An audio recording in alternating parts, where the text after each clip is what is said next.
হচ্ছে একজন প্রবাসী বাংলাদেশে সৌদি কফিলের জন্য সান্ডা ধরছেন। প্রশ্ন হলো সান্ডা খাওয়া জায়েজ আছে কিনা।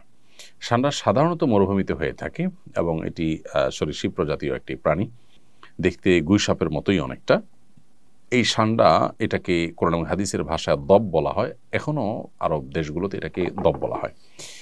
এই সান্ডা খাওয়ার ব্যাপারে 3 ধরনের হাদিস পাওয়া যায়। 3 ধরনের হাদিসই আসলে বিশুদ্ধ। একটা হাদিসে নিষেধাজ্ঞা প্রমাণিত হয়, এক হাদিসে রান্না করার পরে ফেলে দেওয়ার কথা প্রমাণিত আছে, আবার কোনো কোনো হাদিসে নবীজির সামনে সাহাবায়ে কেরামের খাওয়ার কথা বর্ণিত হয়েছে। তো এ সম্পর্কে নিষেধাজ্ঞার হাদিসটি বর্ণিত হয়েছে আবু দাউদে, যিনি বর্ণনা করেছেন আব্দুর রহমান ইবনে শিবিল রাহিমাহুল্লাহ, যে হাদিসটিকে ইবনে হাজার আসকালানি রাহিমাহুল্লাহ হাসান বলেছেন। সেই হাদিসটির ভাষ্য হলো যে নাহান নবী সাল্লাল্লাহু আলাইহি ওয়াসাল্লাম আন আকলি লাহমিদ দব, নবী সাল্লাল্লাহু আলাইহি ওয়াসাল্লাম দব বা সান্ডার গোশত খেতে নিষেধ করেছেন। এটা পরিষ্কার নিষেধাজ্ঞা।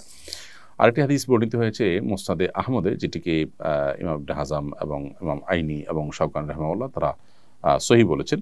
হাদিসটিতে নবী করিম সাল্লাল্লাহু আলাইহি সাল্লামের উপস্থিতিতে সাহাবায়ে কেরাম কোনো একটা জায়গায় গিয়ে সেখানে প্রচুর পরিমাণ দব দেখতে পেলেন, সেই দবগুলো তারা ধরে রান্না করেছেন। এরপর নবী করিম সাল্লাল্লাহু আলাইহি সাল্লাম বনী ইসরাঈলের একটি প্রাণী বিশেষ, যেটা আকৃতিকে বিকৃত করে দেওয়া হয়েছে শাস্তিস্বরূপ, সেটা হওয়ার আশঙ্কা নবী সাল্লাল্লাহু আলাইহি সাল্লাম করে সেটি ফেলে দিতে বললেন। সাহাবায়ে কেরাম সেটি ফেলে দিয়েছেন, পরে তারা আর খাননি। আরেকটি হাদিস বর্ণিত হয়েছে আব্দুল্লাহ ইবনে আব্বাস রাদিয়াল্লাহু তাআলা আনহু থেকে, সেটি সহিহ মুসলিমে বর্ণিত হয়েছে এবং সেখানেও দেখা যায় যে নবী করিম সাল্লাল্লাহু আলাইহি সাল্লামের সামনে সাহাবায়ে কেরাম খাবার খাচ্ছিলেন এবং সেখানে বিভিন্ন আইটেম ছিল, দব ছিল, তো অন্যরা খেয়েছেন, নবী সাল্লাল্লাহু আলাইহি সাল্লাম সেটি খাননি, পরিহার করেছেন।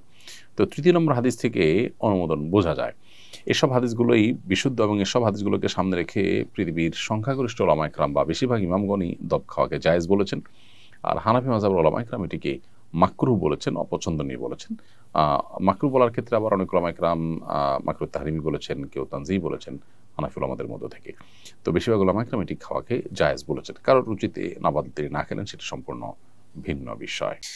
জেহাদউদ্দিন আপনি লিখেছেন, বর্তমান সমাজের অনেক পরিবারে শাশুড়ি ও বউয়ের মাঝে কলহ লেগে থাকে, এ ধরনের সমস্যার সমাধানের উপায়টা কি?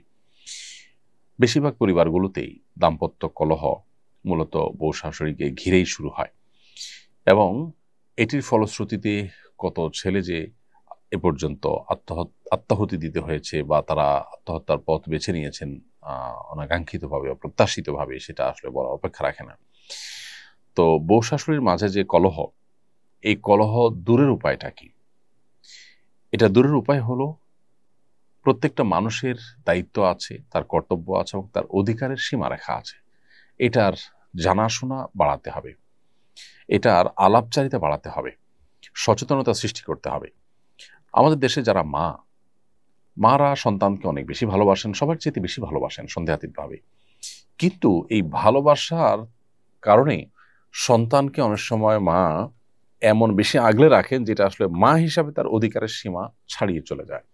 যেমন বিয়ের পর ছেলে তার স্ত্রীকে নিয়ে সংসার যখন করা শুরু করে, অনেক মা চান যে প্রত্যেকটা বিষয়ে তার সাথে কথা বলা হবে, তিনি সবকিছু শুনবেন, বলবেন। এটা অনেক ক্ষেত্রেই বাড়াবাড়ি। মায়েদের এটা বোঝা উচিত। সন্তান যখন বড় হয় তখন তার নিজস্ব মতামত সৃষ্টি হয়। যখন তিনি বিয়ে করেন তখন তার সাথে তার স্ত্রীর মতামতে সে যুক্ত হয়। এখানে মা অবশ্যই তাকে গাইড করবেন, তাকে পরামর্শ দিবেন, মতামত দিবেন। মায়ের অবশ্যই চাওয়া থাকতে পারে, কিন্তু সেটার একটা সীমা রেখা থাকতে হবে। ধরুন ছেলে উপার্জন করছে, ছেলে উপার্জন করার পর ছেলের উপার্জনকে কে নিয়ন্ত্রণ করবে? স্ত্রী চান তিনি নিয়ন্ত্রণ করবেন, মা চান তিনি নিয়ন্ত্রণ করবেন। আর শরিয়ত চায় যিনি উপার্জন করছেন তিনি তার উপার্জনকে নিয়ন্ত্রণ করবেন। সন্দেহাতীতভাবে মায়ের প্রতি রেসপেক্ট থাকবে, মায়ের পরামর্শকে সর্বোচ্চ আমল নেওয়ার চেষ্টা করবেন, আর স্ত্রীর যা পাওনা প্রাপ্য আছে সেগুলো দিবেন এবং তিনিও কোনো যৌক্তিক পরামর্শ দৃষ্টিকে আমল নেওয়ার চেষ্টা করবেন। কিন্তু দিন শেষে সিদ্ধান্ত নেওয়ার ক্ষমতা ইসলাম দিয়েছে যিনি উপার্জন করেছেন তাকে। এখন মা যদি মনে করেন যে ছেলে আমার উপার্জন করে সব আমার কাছে দিবে, আমি যা খুশি তা বউকে দেব বা দেব না। অনেক প্রবাসীরা আছেন, তাদের উপার্জনের সমস্ত টাকা বাবা মা আশা করেন যে আমাদের কাছে দিয়ে দিবে, আমরা আমাদের মতো বিষয়কে নিয়ন্ত্রণ করব। এগুলো সবগুলোই কিন্তু বাড়াবাড়ি এবং বাবা মা হিসাবে তাদের যতটুকু অধিকার আছে তার সীমা ছাড়িয়ে চলে যাওয়া। সন্তানের প্রতি বাবা মা যদি জুলুম করেন তাহলে সেক্ষেত্রে আল্লাহর কাছে কিন্তু জবাবদিহিতার মুখোমুখি হতে হবে, সে বাবা মার কিন্তু বিচার হবে। অতএব এই মাত্রা জ্ঞানটা আমাদের মধ্যে খুবই কম এবং এর কারণেই কিন্তু কলহগুলো বেশিরভাগ ক্ষেত্রে হয়ে থাকে। অতএব মা হোক বাবা হোক, তাদের যে অধিকার সেটা অবশ্যই সবার চাইতে বেশি, আল্লাহর পরে আল্লাহ রাসূলের পরে সবচেয়ে বেশি অধিকার তাদের, সন্দেহ নেই। কিন্তু সেই সাথে সেটার একটা সীমা আছে, শরীয়ত একটা সীমানা দিয়েছে। সো সেই সীমাটা আমাদেরকে মেনটেন করে চলতে হবে। একই কথা স্ত্রীর ক্ষেত্রে প্রযোজ্য। আপনার স্বামী উপার্জন করে আনছেন, এখন কি করবেন না করবেন, কাকে দিবেন না দিবেন সব আপনি দেখবেন না। এটা একেবারেই অযৌক্তিক কাজ। আপনার প্রাপ্য অধিকারটা পাচ্ছেন কিনা, আপনার ভরণ পোষণ যথাযথভাবে পাচ্ছেন কিনা, মাও দেখবেন যে মারটা পাচ্ছেন কিনা। যদি নিজেরটা পান, এরপরে বাকি টাকাটা যিনি উপার্জন করছেন তার একান্ত আপনার স্বাধীন ইচ্ছা ব্যবহার করে তিনি যা খুশি করবেন। কিন্তু আপনি সেখানে শুধুমাত্র পরামর্শ দিবেন, ইনপুট দিবেন এবং দোয়া করবেন।